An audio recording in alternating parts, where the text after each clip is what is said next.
just arrived at the National Stadium BTS station in Bangkok, Thailand. I'm Luke Walks, thanks for watching. Today's quest, it's a Saturday morning and I'm off to see Suan Luang Flea Market. So I've arrived, this is the closest BTS station, so I'm going to walk there now and check out the flea market. And I've also just noticed the National Stadium. I don't know much about the National Stadium, so I'm going to go and have a bit of a look at that and see what I can learn about that along the way. But first, let's find a coffee.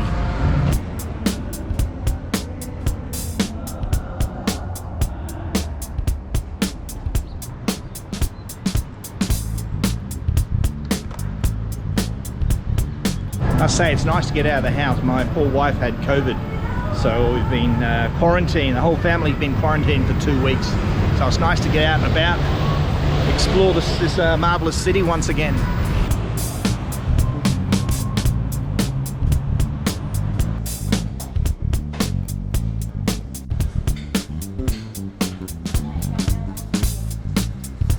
I've stopped here at Stadium 1 little shopping mall, little cluster of shops, and seems about 75% of the shops here are sports themed, and it's just over the road from the National Stadium. Now the National Stadium is actually, one of them is the National Stadium, but there's another couple of stadiums nearby as well. There's a swimming complex, there's an indoor sports complex as well, and then there's another running track as well.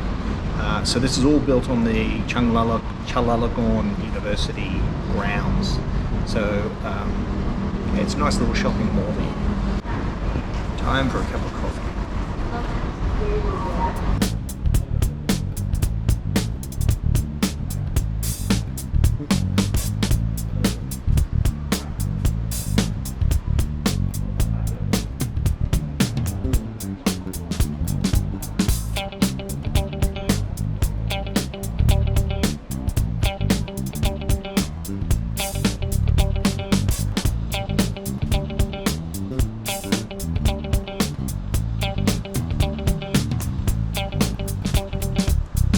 Stadium 1 project, which is where we are now, which was where I am now having this cup of coffee, was finished in 2018. So it was built in 2018, and it's just is nice little cluster of shops here. There's a really good restaurant over there called Drak. Been there, I thoroughly recommend it. Excellent food there. And after my little coffee stop, we'll move on to the Suan Luang Flea Market. Suan Luang is another little group of shops, an area that was built on this Chulalongkorn University grounds, and it was completed in 2015.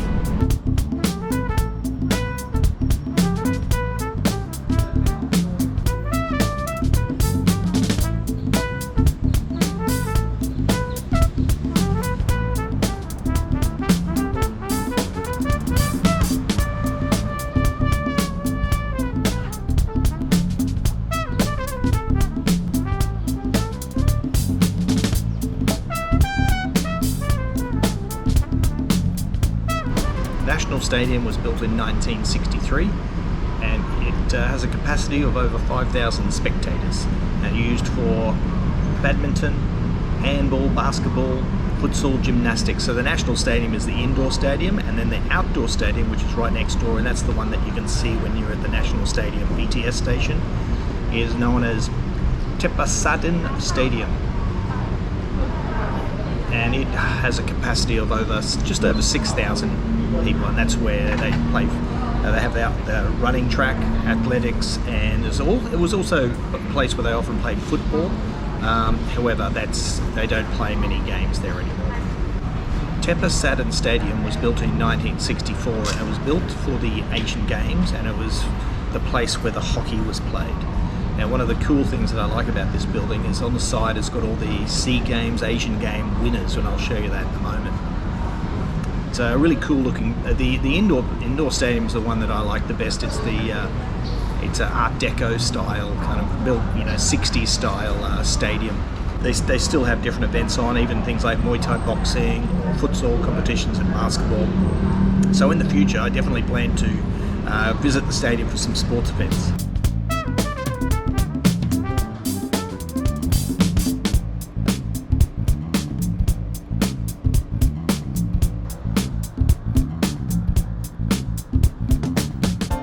So I've finished my coffee.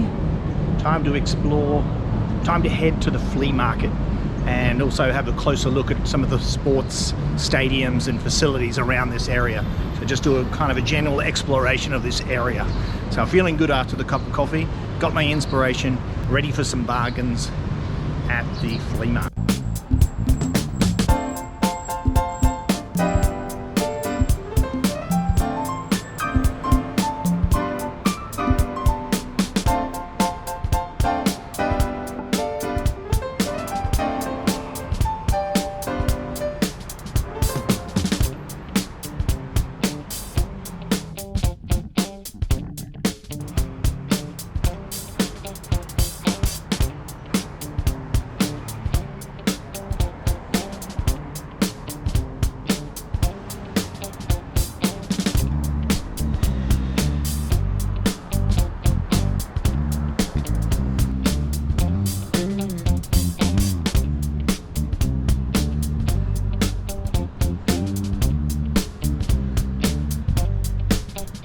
So as I've just discovered, it's not a national stadium, but it's actually a group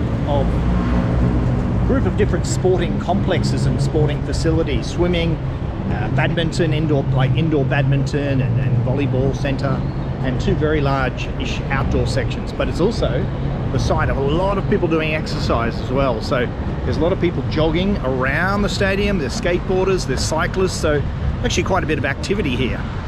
And it actually reminds me the feeling one gets when one's approaching a sports stadium.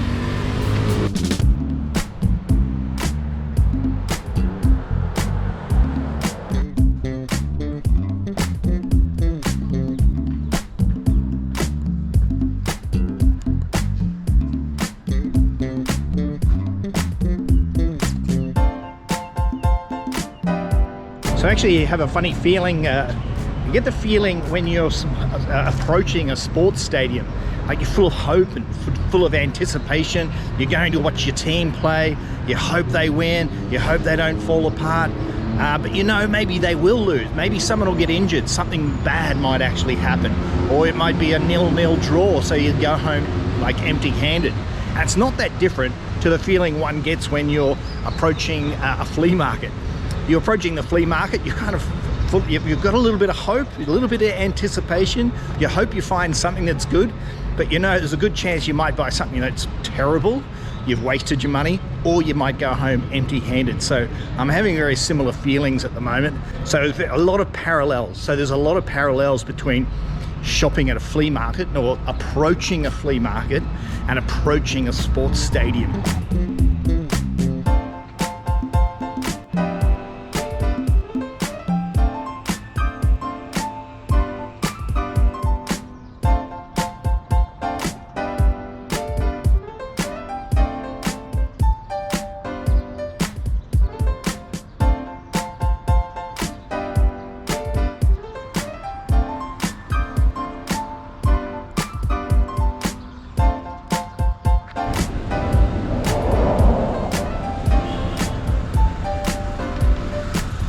Maybe you can't see it so well, but just over my shoulder, we've got all the winners of the 66 and the 78 C games, all on the wall there.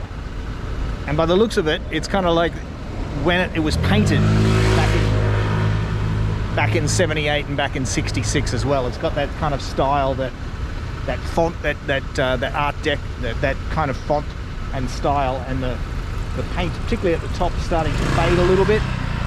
So I don't know if it's true or not, but I want to believe that that's the original paint.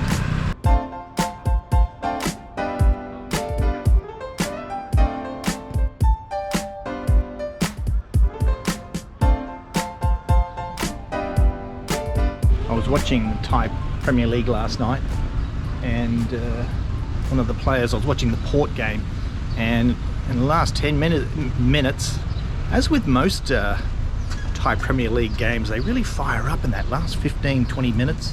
Anyway, last night it was getting pretty fiery, and one of the Phalang players got a red card for spitting. He spat on one of the Port players. It's quite shocked, particularly nowadays in the COVID environment, to have a player spitting on somebody was quite, I got quite a shock. Anyway, just over my shoulder here, you can see the 5th Asian Games winners from 1966. The 5th Asian Games, and above it was the 8th Asian Games winners.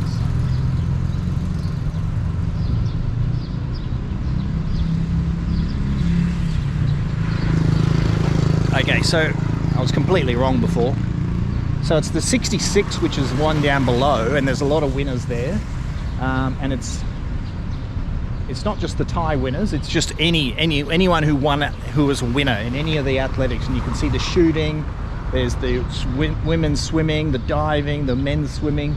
So it's all the events from the 1966 Asian Games, and then above it was the 8th Asian winners. The 8th Asian Games winners from 1978, and it's got all the winners written up there. I really like that. I think it's a wonderful touch to have on a stadium. Really cool feature. Anyway, over my shoulder you'll see this is still this Stadium 1 complex with lots and lots of sports shops. It's actually inspired me. I might go to the gym tonight. After being locked up in quarantine for 2 weeks, you might need to get out and about and get the heart rate up again. Stretch out these old bones.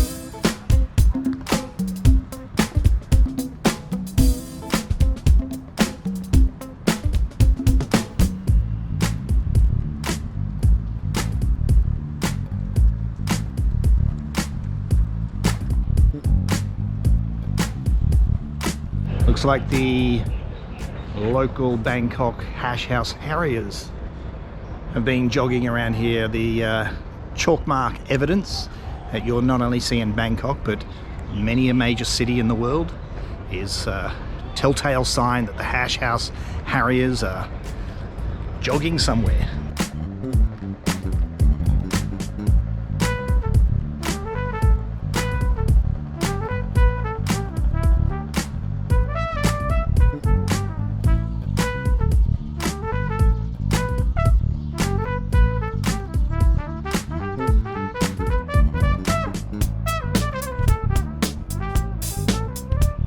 This looks like my kind of place, a library, a museum about sport and education. I do love sports and I am a big fan of education.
So I found the Suan Luang Square Flea Market, but sadly it's a night market.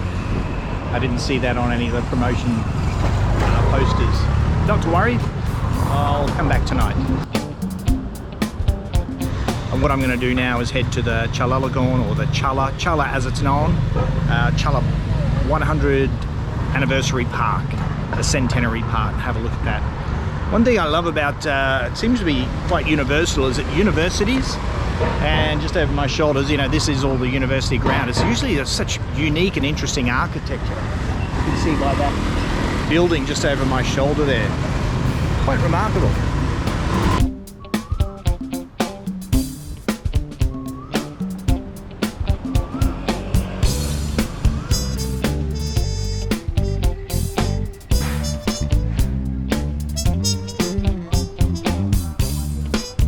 So this area here, I keep mentioning, belongs to the Chula University. Many years ago, a few decades ago, the university decided that they need to utilize this land space. They've got a massive plot of land here, and they wanted some other streams of revenue coming in. So that's when they started things like BKK, Square, Suan Luang, and the National One area. So there's different areas now here. There's also student accommodation, but not just student accommodation. There's accommodation here as well. Plenty of places to live, some shopping malls, but it's a really clever use of the space as well. They haven't. It's been kind of careful, considered approach, step by step. So it's very well managed, and there's an emphasis now, particularly on green space as well. And as we'll see when we get to the park, that has got it had a very specific design brief, which was to reclaim some green space, which is a growing trend, fortunately, here in Bangkok, because of all the major cities around the world, Bangkok has about the least amount of public space per capita. Okay, I've just arrived at Dragon Town. Here's another area that has been leased out and developed, and as the name alludes, it's looks a lot Chinese feel to it. So this is Dragon Town. Anyway, this definitely is a place to come back to at night time, so I think I'll be back tonight and have a look. Come back here for dinner and go to the market tonight. So here's Dragon Town.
As you can see, Dragon Town's not quite finished yet, but it's got a very distinct Chinese flavour and feel. And I've already seen a few people taking photographs here. I imagine this being very high on the Instagram hit list here.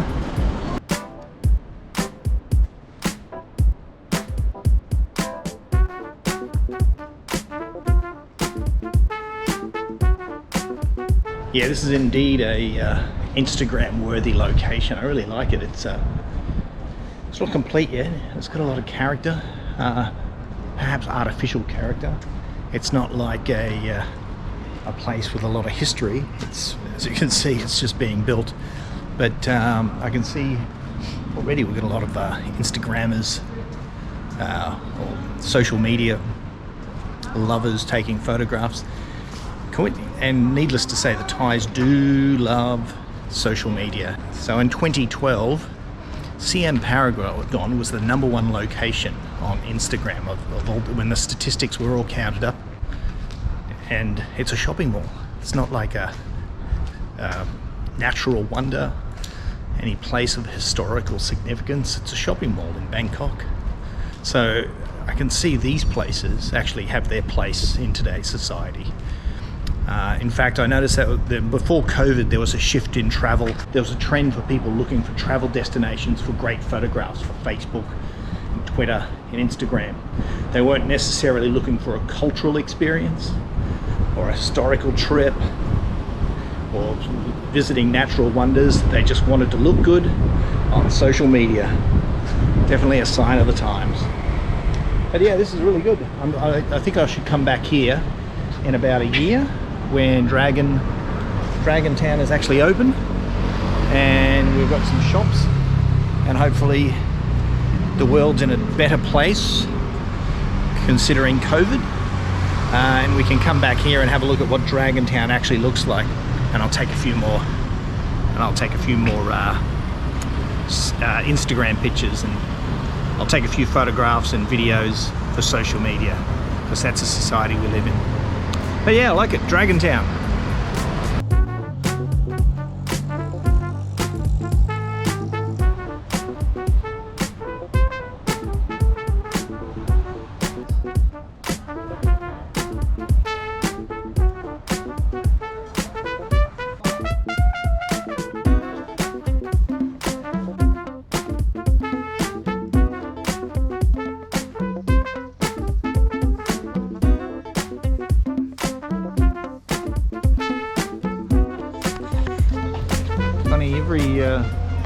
When I think of flea markets, I usually think of markets that are open nice and early in the morning. I guess not in Thailand. I guess it makes sense that it's at night time in Thailand because it's so hot in the daytime. It's just, yeah, strange to get my head around a flea market at night time. So at the end of Suan Luang Square is Chulalongkorn University Centenary Park. I have arrived at Centenary Park. This has won awards as being an architectural masterpiece.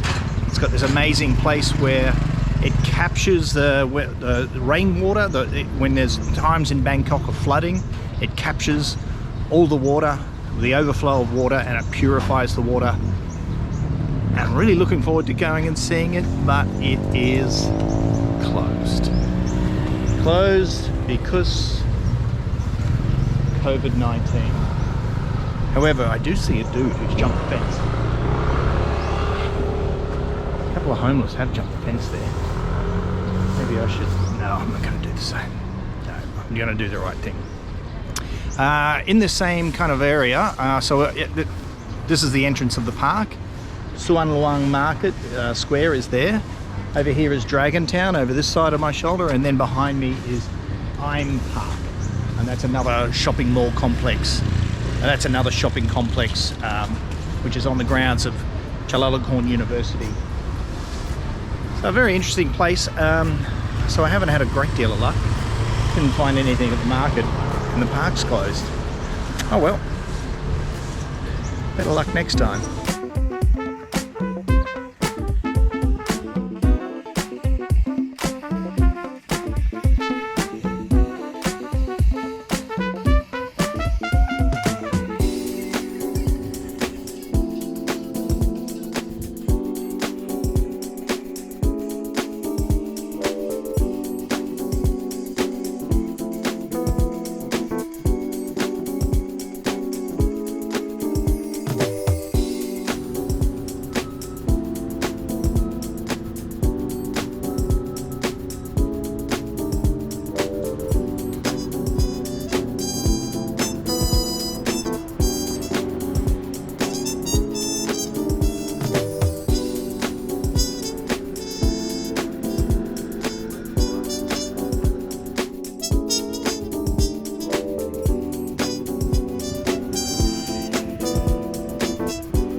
One thing that's really noticeable about being in Southeast Asia is when the sun goes down, how many people pour out in the streets, and in particular in the park. I mean, I came here to this park a few hours back and there was just 2 homeless guys in this section, and myself and my family, but now loads and loads of families, kids, pets. It was really evident when I was living in Cambodia. As soon as the sun went down, people poured out into the streets. Badminton, dancing class, walking, just hanging out with friends, and also I've noticed in Vietnam as well. It really makes me realise how stupid I am for coming out in the middle of the day. This is what I should just be relaxing at home, and I should come out this time of the day and do what the locals do. What's wrong with me?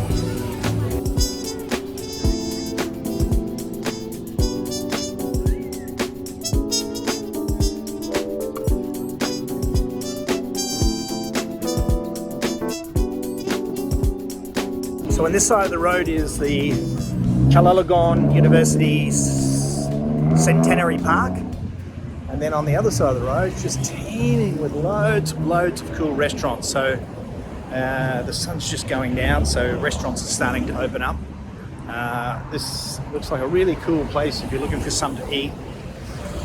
Plenty of different types of cuisine, styles of shop, and you can see there's a fair bit of life starting to appear as well. People are coming out, walking their dogs, exercising, meeting up with friends. The rooftop bar up there looks really cool. So this is a street I need to come back to once the restrictions on alcohol are lifted, because I think it could be a different style of place. In particular, I saw one place that said opening hours from, what was it, 4 p.m. until 5 a.m. So that definitely tells me that this is a nighttime area. And being it's with such close proximity to the university, pretty sure we'd get some live music and DJs, and yeah, it's a really cool kind of a place to explore. There's a place down here that's already full and it's not even sundown. I'll go and have a quick look.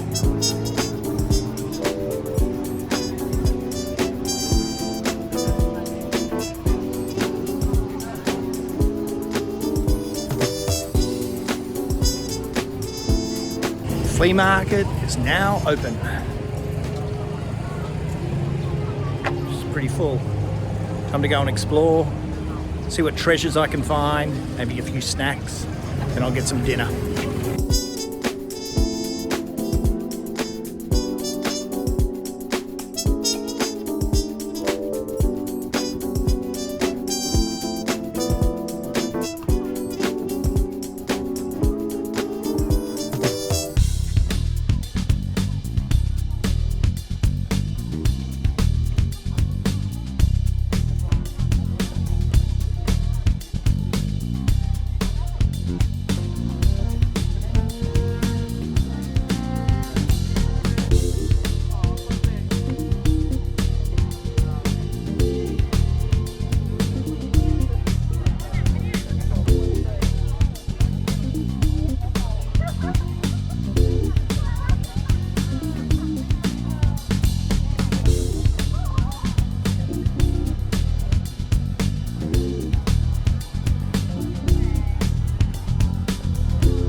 Got myself, well, I got it for my daughter, Adventure Time badge, pin. So this will be a little gift for her when I get home. She loves this TV show.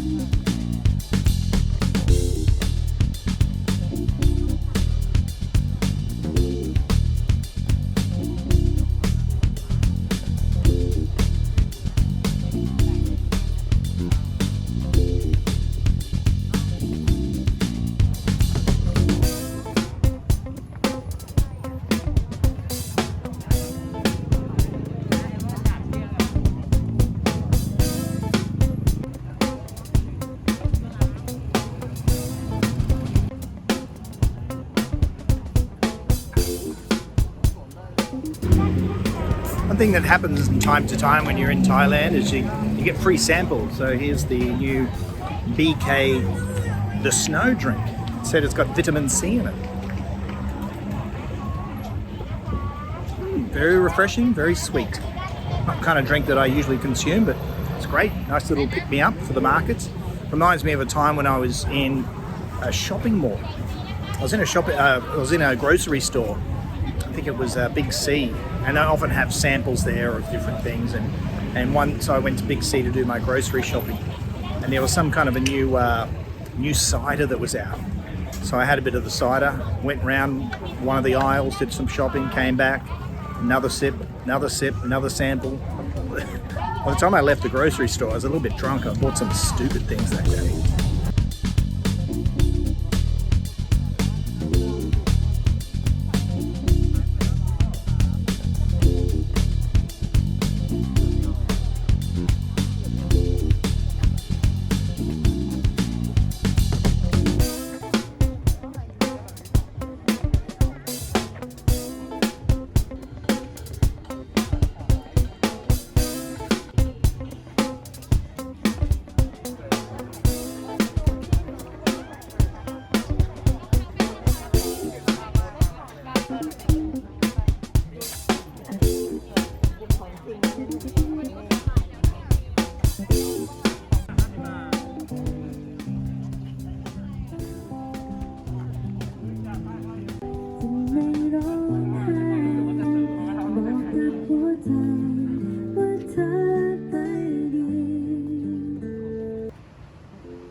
So I've just finished at the flea market. Yeah, the flea market. Finished at the flea market. I bought my daughter a pin, a badge. The favourite show from Adventure Time. Her favourite show is Adventure Time, and one of the main characters, BMO. I bought her a pin. She could stick it on a bag or whatever. And I bought myself a couple of bowls, some pottery, 2 bowls and 2 cups. And I just know when I get home, my wife will say, "Why the hell did you buy that? We don't need them and we've got no space." But something about the market experience, I kind of get swept up in the occasion. I just feel like, yeah, it's a good idea at the time. So let's see how she reacts when I get home. Anyway, before I go home and face the music, I am going to get some dinner.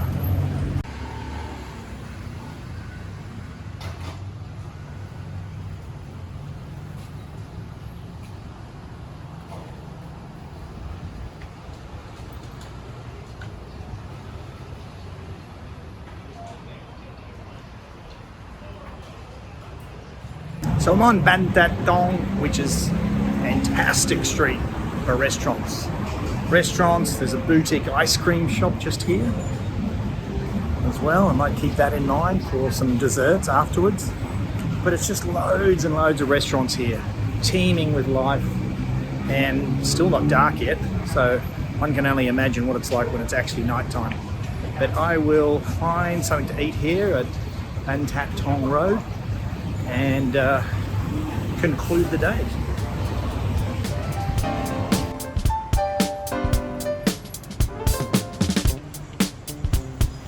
I've ordered some pad krapao. So once I finish my pad krapao, I'll head back home. I get home for football tonight. It's been a very good day. I've seen a lot. I've expired 2 GoPro batteries, and now my iPhone battery's got 5% left.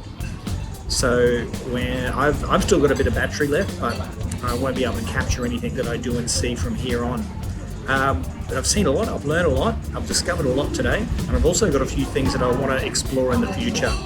So it's been a fantastic day. It's a good adventure today. So next in the next video, I plan to explore a bit more of this area around the Pathum Wan area, the southern side of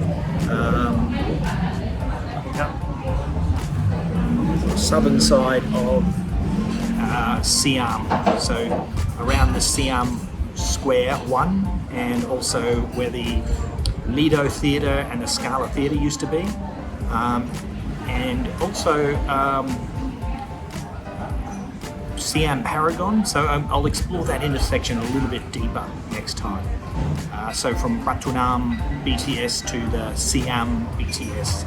So that's what my next adventure will be. Then after that, I'll be exploring north of National Stadium, which is up the Ratatouille area, and where Jim Thompson's house is around that area as well, and Coco Walk. So that's in a future video as well, as I keep exploring and learning more about Bangkok.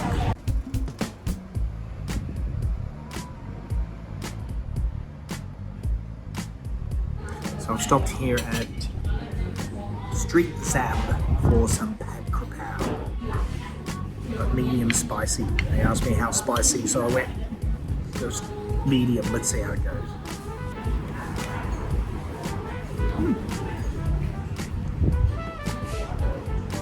Good, really good. Strong flavours, plenty of basil, just what the doctor ordered. Well done, Street ZABB.